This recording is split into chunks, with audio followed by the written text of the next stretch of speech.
All right, what's up, everybody? We'll get rocking. Hit you on a few roster moves first to get the day started. So, John Jones to IR. He'll miss some time with his hamstring injury. The good news is he will return, but that's tough for now. But we will get him back. Another familiar face to some that we signed, Preston Smith, who was here from 15 to 18, and we've been visiting about him for a while. So we're really pumped to have him here with us. And another brand new guy, but on the beat in here, so Tashawn Reed. Any questions with the Raiders, we're going to direct them right to you. So you'll take all those today. So welcome, man, and part of the crew. So all that said, let's get started today and bring it on. What is the plan for Jaden today and then the rest of the week? Sure. So Jaden had a good rehab session today. He also threw out on the field. He won't practice today. And then as we get into Friday, I'll give you an assessment of where we're at after we go through practice on Friday. How much are you finding that you're having to hold him back from doing too much at this point?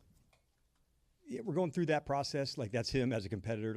But we also, recognize the importance of the person, the player, what he means to the franchise. So we're also going to be smart, not just fast in this assessment. But this is a player that's absolutely wanting to do everything all the time. So it was a good start to the week for us, throwing the movements at the position. So I know we've talked a little bit about return to play, but there are position-specific skills that you do for each one. So he hit those today, which was a good start. And then, like I said, I'll give you the final update on Friday. Do you need to see him back on the field with the rest of the team? Yes. Before you feel okay? Yeah, I would. It's important, timing, reps, the movements. But it was a good first step to it, Nikki. But, we'd have to get some reps for sure. And then for the O-line, after watching the tape, what is your general assessment of where Connerly is at? And is there any consideration on using Wiley at either guard or tackle on the right side? I think we want to stick to the, competition is the central theme in what we do. If I'm looking at two games, there's things that I also liked. In the opening game, we ran the ball well and effectively into that space. So, we got things to improve on for sure, not just at one spot, but at a number of them. And we plan on doing that. Hi, Coach. How do you prepare for a guy like Max Crosby after playing against Micah Parsons last week? Does that help prepare your offensive line for coming against a top-tier edge rusher? Yeah, not so easy, guys. He is an absolute savage of a player. I love watching him, the energy, the effort, the skill of it. Somebody that, I just respect a lot. And so his game, the way he plays, the style. So overall, we'll have to all play better, than we did in our last performance. And that's what we certainly plan on doing. But, he has garnered that kind of attention for sure.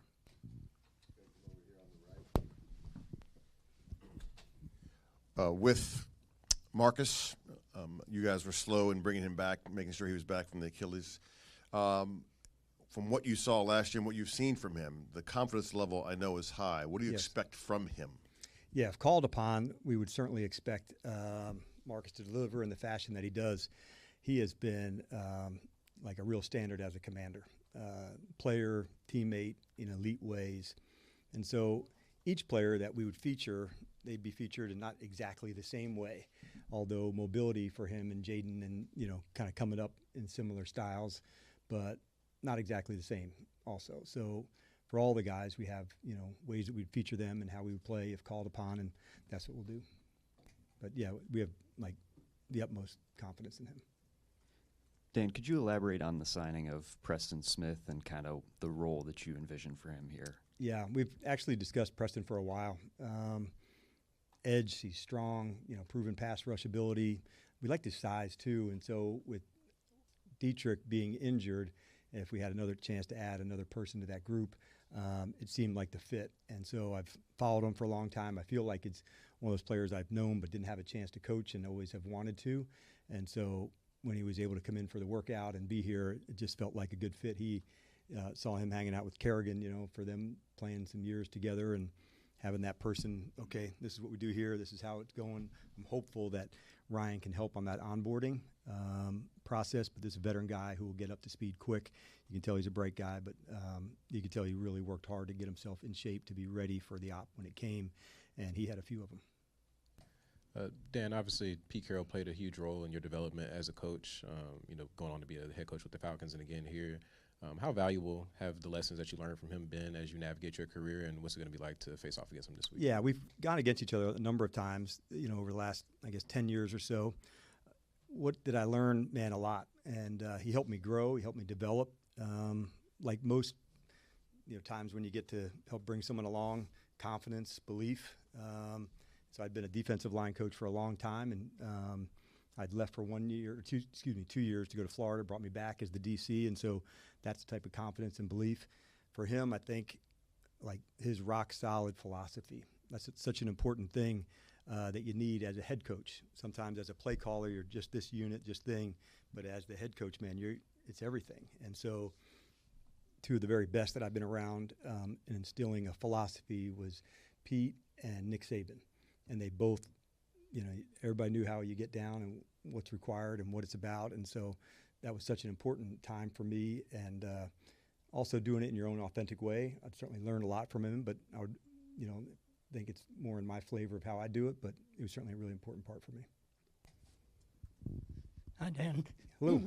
As a defensive line expert, what would you say makes Max Crosby as effective as he is, and what's kind of adjustments do you need to make to account for him? Yeah.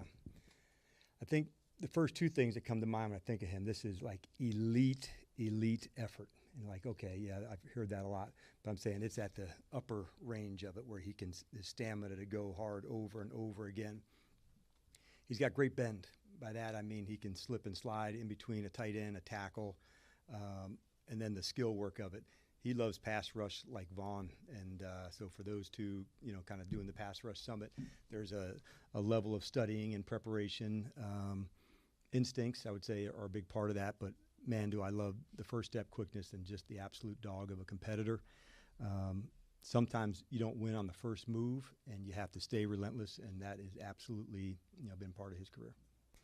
Hey, Dan, I'm going to steal one of your phrases. Ball is life, right? Yes. You've done a great job, protecting the football. But in terms of takeaways, not so much so far. What have you seen from that, and how do you generate more? Yeah, I thought, and I'm glad you asked that because it's such an important part of what we do. In the Giants game, I thought the defense took some shots. We had maybe a few chances at one. There was one that got called back on a penalty on a Quinn interception. Thought another one, Revo might have forced one. We didn't get it, but there was some good. I thought J.K. had a real violent shot at it. Not so much in Green Bay to where we had our chances to go get it. But you do have to take them, takeaways. It's not something they're just going to give to you. So we got to be mindful. So in one game, it didn't go our way in terms of getting them, but I thought the attitude and intention of taking them was there. In the second one, we didn't meet the mark. So it's a really important part of it. I thought in the Giant game, almost one with Nick Ballore on special teams, by the covering, the hitting, and that's another phase that we, kind of think of the covering on punts and the covering of kicks as like a defensive phase to it, the returns as like an offensive phase of taking care of it.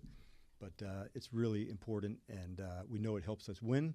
You can't be, reckless to just take a shot at the ball and not, tackle and hit. But, we got to improve in that spot. Coach, last season, this team seemed to respond well to adversity. It seemed like when you all got knocked down, you not only got up, but you got up better than you were before. I wonder what you all take from last week as you bring into this week and moving forward. Yeah, we talk about it a lot. It's going to come on the adversity side. I was pleased that we stayed in the fight because it didn't feel as close even at the fourth quarter to be in it. I wasn't surprised that we're tough, but you have to apply those lessons. What didn't you like? How do we go about it? It didn't feel the same energy and just flying all over the tape and finishing and fast. And so those are the ones that you have to acknowledge and say, man, this wasn't to the standard that we all set for one another. I'm not saying we were soft or any of that. It's just there's a level that we want to get it to, and that's when we really hit our strides. It's going to happen. The injuries part of it, getting the loss is part of it, but you also learn to stand and fight, and that's a good skill to know, and we got a lot of guys that are down for that. Hey, good afternoon, Coach. Good afternoon, Dave. When it comes to seeing the field the right way and communicating defense offensively as a unit, how in practice can you kind of ramp up the competition there, the challenge there to get that better for game days? Yeah, just what you said, the competition. So at a practice today, we'll have some just good on good that we go. We don't do that in the short weeks, where it's slowed down. But the first week we did it, so we'll do some competitions on Wednesday, just not scripted, just like today we'll have a third down competition. Tomorrow we have a red zone one. And that helps a lot because it's unscripted, it's looks, you talk, you communicate. Sometimes it's trying out a new play, sometimes it's, working through the kinks. So it is part of what we do, but out on the practice field, that's where you get better. And it's such an important part of what we do, so we're really pumped to get back out. Never a good idea to take a loss and take a whole bunch of days in between, so we're ready to get back in this game. Signing Chase Edmonds, somebody who has a little bit of familiarity with Cliff Kingsbury, is that a player that you foresee once he gets a little more comfortable here having a regular role in the offense, or is he more injury in case of injury? No, we definitely have a vision for it. How long that takes, we'll see. But getting into the system here, he came in and did a really good job in the workout. So we brought a few running backs in to take a look and see where it was. So we wanted to find out, swings, pass game, catching, movements, what that looked like. But it'll take a few weeks to see where we stand on that. But we're pumped with the backs. Chris is certainly ready, to get back into action for him. But we're pumped to have Chase here as well. And I'm still learning him. Cliff had a chance to work with him before. But it's good to have him here. Dan, sorry if I missed this. With Noah Brown, you said earlier that it was probably a long shot for this week, but do you have a sense of his timeline and when he's going to be able to get going? Yeah, he was kind of like in the Jaden spot where I'm saying I'm working him through to see where he is. He won't practice today, but I'm more encouraged than I was maybe when we spoke Monday that it's, hopefully turning sooner than later. And so that was kind of where we are with John, where are we at. And so we'll have a better assessment probably for Friday. And obviously Noah was very helpful for you guys last year, but unfortunately for him, he's got an injury history throughout his career. How much did you guys factor that in terms of how you built out the rest of the room this offseason? Yeah, he's an elite competitor, and you don't want any of these guys, to have anything that they go through with. Sometimes we know there's re-injuries after an injury. That's no big state secret. But I love the competitor, love what he stands for. I think once we get him through this, we're going to get him to the other side of that. And for instance, the one last year was so rare, of an injury that you can't chalk that up to a soft tissue or those things. So I'm just excited to get him back out there and get going again. He's one of our most competitive guys and adds a lot to us. Good afternoon. Good afternoon. Along those same lines, John Bates is also experiencing injury. Any update on him, and if he does have to be out, how do you all have to fill that void from his blocking ability? Yeah, we all know how John's so rare in that way on the blocking side. So it wouldn't be in exactly the same way. You don't just plug and play into that spot. I feel like we're pretty diverse in how we would have to go after it, but it would be something that would be difficult in that spot. We'll see where we look like by Friday. Like I said, as I'm going through with John, I'm in that same spot of where are we. We're going to make good decisions for the guys, and they're working hard. Having the extra time is helpful, meaning like a longer time in between the two games. But there's a couple that I'm still in the wait and see mode and position specific work. Then we'll get into tomorrow. Today we're going to be indoors. Many did things through the walkthrough, and then see where we are tomorrow. So I'm still on a wait and see with a couple guys. You're welcome.